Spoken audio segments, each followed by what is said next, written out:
Welcome back नाजरीन मामूली तल कलामी पर हैदराबाद के इलाके में गोलियों की तड़तड़ाहट से किस तरह इलाका गूंज उठा, कितने लोग जख्मी हुए, कितने लोग जाँ बहक हुए, इस पूरे अफसोसनाक वाक़े के ऊपर बात करेंगे कि किस तरह मामूली तल कलामी कितनी ज़िंदगियों के चिराग गुल कर गई। मामला था क्या, पुलिस पार्टी के साथ जो फरियादी हैं वो क्या और कहां रेड के लिए गए थे कि ये फायरिंग का वाकया हुआ, तमाम तफसीलात अपने प्रोग्राम में बताएंगे। ब्यूरो चीफ हैदराबाद इरफान उर्फी से जानते हैं। इरफान साहब बताइएगा, क्या अफसोसनाक वाकया है, क्या खबर लेकर आए हैं? जी अली रजा, ये 2 रोज कबल लतीफाबाद का जो बी सेक्शन का इलाका है वहां पर एक होटल पर कोई तलक कलामी हुई थी हाँ। मामूली, जिस पर झगड़ा हुआ और झगड़े के बाद बख्तियार खोसो नामी शख्स ने जो लतीफाबाद बी सेक्शन थाने में वहां पर ये एफआईआर दाखिल कराई बाद मुलजिमान के खिलाफ। फिर उनसे झगड़ा हुआ है, जिसके बाद आज जो है वो पुलिस पार्टी जो है वो फरियादी के साथ जो है हाली रोड का ये इलाका है जनरल बस स्टैंड, जहां से हजारों अफराद रोजाना जो है हैदराबाद से अंदरूनी सिंध ट्रेवल करते हैं, क्योंकि बस स्टैंड है, यहाँ पर कोचेज होती हैं, यहाँ पर कोस्टर्स होती हैं, यहाँ पर वेंस बड़े अड्डे हैं। तो यहाँ पर जब ये पहुंचे हैं तो यहाँ पर दोनों ग्रुपों के दरमियान दोबारा फायरिंग का सिलसिला हुआ है उस कलामी के बाद, जिसके नतीजे में फायरिंग से जो है जो केस का जो मुद्दई है, जो फरियादी है मुख्तियार खोसो, वो मौके पर जहां हो गया, जबकि 2 अफराद सलमान पठान और पुलिस का जो एक एएसआई है सदाकत, उस समेत एक राहगीर भी जख्मी हुआ, जिन्हें अस्पताल मुंतकिल किया गया। तो जब वहां अस्पताल पहुंचकर जो है सलमान पठान नामी जो शख्स था जिसको गोलियां लगी थी वो भी जान बाग हो गया। इस वाकये में 2 अफराद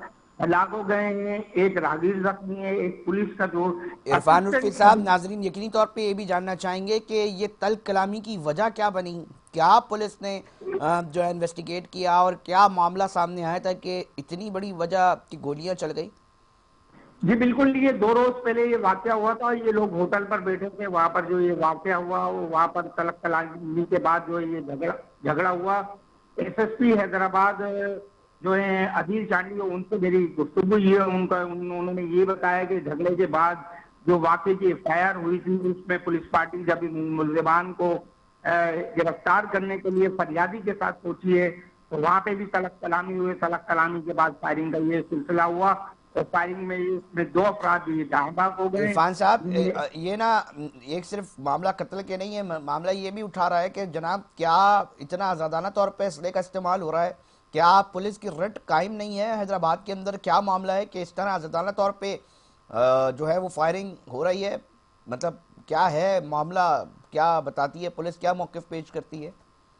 जी बिल्कुल अली रजा, मैं आपको यही बताता चलूं कि ये जो इलाका है हाली रोड का, जहाँ पर जनरल बस स्टैंड का इलाका है, जहाँ पर ज्यादातर लोग जो है कोचिज के जो ड्राइवर्स हैं, जो कि कोचिज के जो है कंडक्टर्स हैं, इसके अलावा यहाँ पर जो है आजादाना तौर पर असले की भी नुमाइश रहती है और ज्यादातर मुसल्ला अफराद यहाँ पर होते हैं। और बहुत डेंजरस ये इलाका है हाली रोड का जनरल बस स्टैंड, जहाँ पर ज्यादातर जो है मंशियात से आदि अफराद भी यहाँ पे मौजूद होते हैं। काफी दफा पुलिस ने यहाँ पे कार्रवाई की, लेकिन पुलिस को यहाँ पर मज़ाहमत का सामना करना पड़ता है। तो आज भी यही वाकया हुआ और पुलिस जब यहाँ पहुंची है तो यहाँ पर जो है दोनों ग्रुपों के दरमियान तलब कलामी पहले हुई, फिर तलब कलामी के बाद फायरिंग का आजादाना इस्तेमाल हुआ, जिसमें केस का फरियादी भी जामबाग हो गया, दूसरी पार्टी से भी एक शख्स जामबाग हो गया, एक राहगीर जख्मी हो गया और एक पुलिस का जो असिस्टेंट सब इंस्पेक्टर है वो भी जामबाग हो गया। सामने आपको ये इरफान साहब, बताया पुलिस ने ये बताया है कि ये कोई मुनज़्ज़म गिरोह है जो पुलिस के साथ फरियादी के साथ पुलिस भी मौजूद है, उन पर भी फायरिंग बरसा रहा है। कौन सा ये गिरोह है, कौन सा ये ताकतवर गिरोह है, ये कौन लोग हैं जो इतनी खुलेआम फायरिंग पुलिस को देखते हुए भी करवा रहे हैं? क्या कोई जराइम पेशा लोग हैं? है क्या मामला, पुलिस क्या बताती है इस हवाले से? और क्या इसका बदला या इस हवाले से कोई तहकीकात, तफ्तीश, गिरफ्तारियां मजीद सामने आ सकी हैं? जी बिल्कुल, एसएसपी हैदराबाद अदील चांडी से जो मेरी बात हुई है वो यही उनका यही कहना है कि जैसे ही फायरिंग का ये वाकया हुआ है, यहाँ पर मैं आपको ये भी बता दे रहा हूँ पुलिस की नेग्लिजेंसी भी है। इतना हसास इलाके हैं जहाँ पे जराइम पेशा अफराद और असले का आजादाना इस्तेमाल होता है, वहाँ पर पुलिस को भारी नफरी लेकर जानी चाहिए कि काम मतलब यहाँ। सिर्फ इसके ऊपर फरियादी के ऊपर नहीं है ना गोली, तो पुलिस खड़ी है, पुलिस के ऊपर हुई है फायरिंग है तो। जी बिल्कुल, पुलिस और फरियादी, क्योंकि पुलिस के साथ फरियादी शामिल था और मुलजिमान की गिरफ्तारी के लिए गए थे, तो वहां पर भी फायरिंग हुई है। तो इस हवाले से उनका यही कहना है कि कुछ गिरफ्तारियां हमने की हैं, और इस गिरफ्तारियों के बाद यहाँ पर इलाके में जो है पुलिस की बख्तरबंद गाड़ियां और मोबाइलें और ये खड़ी कर दी गई है। इलाका अंधेरे में डूबा हुआ है और जो है कुछ गिरफ्तारियां होंगी। अब आगे जो सूरत हाल बड़ी कशीदा है, और यहाँ पर ये चीजें ट्रांसपोर्टर्स के हवाले से मशहूर इलाका है जनरल बस स्टैंड यहाँ पर हाली रोड का। तो यहाँ पर अगर कशीदगी है तो कल जो मुसाफिर सुबह यहाँ से सफर करेंगे तो उनके लिए भी सूरत हाल जो है वो थोड़ा सा कशीदा है। तो पुलिस ने इस हवाले से कोई हिकमत अमली बनाई है सिक्योरिटी फराहम करने के हवाले से? हैदराबाद के एसएसपी अदिल चांडिया साहब ने कोई हिकमत अमली बनाई है इरफान उर्फी साहब, कि वहां पर दीगर राहगीर लड़ाई झगड़ों के दरमियान ना जख्मी हो, ना मौत की जो है वो घाट ना चढ़ जाए? इस हवाले से कोई हिकमत अमली बनती दी गई है आपके सामने, आपके पास आई है कोई कि जनाब नहीं इसको देखा जा रहा है? जी बिल्कुल, बताया तो यही जा रहा है कि नफरी बढ़ा दी गई है और ये हो गया है। और वहाँ ग्राउंड पर चेक ज्यादा लिया इरफान उर्फी साहब? आपके पुलिस ने तो बयान दे दिया, आपकी क्या इस पे ऊपर इंफॉर्मेशन है इरफान साहब? जी बिल्कुल, ये पोजीशन यही है कि यहाँ ये इलाका जराइम पेशा, मनशियात फरोशों और जो है जो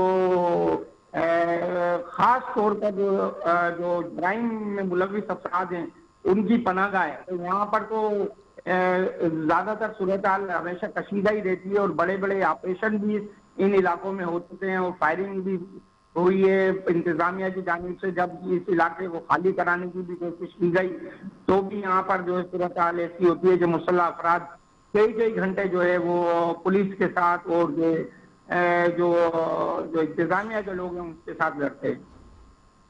इरफान उर्फी साहब, जो आपके अब तक की इन्फॉर्मेशन मैं समझ पाया हूँ, जो नाजरीन आपने भी सुनी है, इंतहाई हॉरेबल है कि किसी एक इलाके में ऐसे मकाम के अंदर जो कि एक बहुत बड़ा शहर है सिंध का, उसका एक वो मकाम कि जहाँ पर तमाम बसेस खड़ी हो रही हैं, जहाँ पर गाड़ियाँ और ट्रांसपोर्टेशन सिस्टम है, वहाँ पर ये नौबत आ चुकी है। हैदराबाद की कहानी हम आप तक पहुँचाने की कोशिश करते हैं। यकीनी तौर पे आवाम वहाँ के इलाका मकीन आज सिंध गुलाम नबी मेमन साहब से जो है वो रिक्वेस्ट करने पे मजबूर हो रहे हैं कि जनाब देखा जाए हैदराबाद में चल क्या रहा है, कब तक ये चलता रहेगा, और कौन से वो गैंग्स हैं, वो कौन से वो ऑर्गेनाइज क्रिमिनल्स हैं जो इसके अंदर मुलव्विस हैं, और उनकी दीदा दिलेरी के पुलिस की खुद रट को चैलेंज किया जा रहा है। कम से कम ये पता चले तो हो सकता है कि बहुत सारी चीज़ें जो हैं वो सामने आ सके। नाजरीन, इरफान उर्फी साहब ब्यूरो चीफ थे हैदराबाद के, ख़बर आप तक पहुँचा रहे थे। मुख्तलिफ़ इशूज़ के ऊपर हम कोशिश कर रहे होते हैं कि आपसे बात हो, आप तक पहुँचाई जाए जो नई ताज़ा तरीन अपडेट्स होती हैं पाकिस्तान भर से, ख़बरें आप तक पहुँचाते हैं। हमें जो सबसे ज़्यादा ज़रूरत है आपकी, वो यही चीज़ है कि अपने फ़ीडबैक से हमें लाजमी आगाह किया करें। हमारे प्रोग्राम्स सोशल मीडिया की ज़ीनत बनते हैं, उधर अपने फ़ीडबैक से लाजिम जो है हमें आगाह करें। नाज़रीन, प्रोग्राम का वक्त जो है वो इख्तिताम की तरफ पहुँच चुका है। अपने मेज़बान अली रज़ा को दीजिए इजाज़त, हम फिर हाज़िर होंगे। जब तक अपना बहुत ख्याल रखिएगा। अल्लाह ने के बाद।